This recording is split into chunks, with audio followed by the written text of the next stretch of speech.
Alright guys, today we got a 2008 Jeep Liberty. Has a problem with the AC. Right, Eduardo? That's right. So what's going on with the AC, Eduardo? Tell us. Alright, so it was stuck in the defrost position.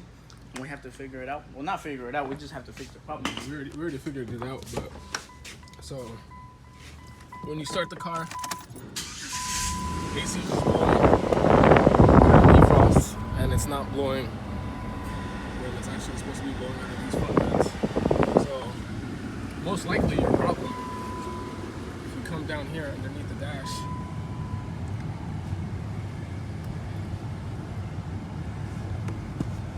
and you pull this little carpet down, and you look up there, I don't know if you can see that right there.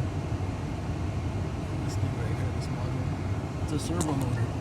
Alright, so this servo motor over here, this controls the hot and cold air. Like I said, it's held on by two Torx.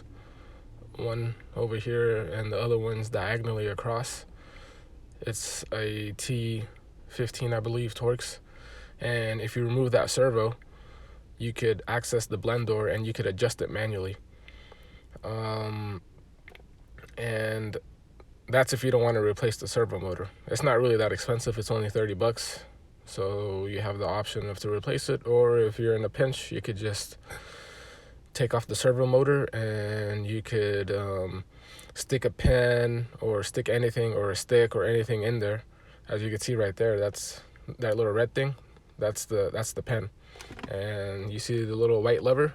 All I had to do is just push that white lever up and stick that pen in there so it'll hold it into place. And that keeps the blend door from the defrost mode to the vents, to the regular vents. So that's all you have to do if you don't want to replace the blend door.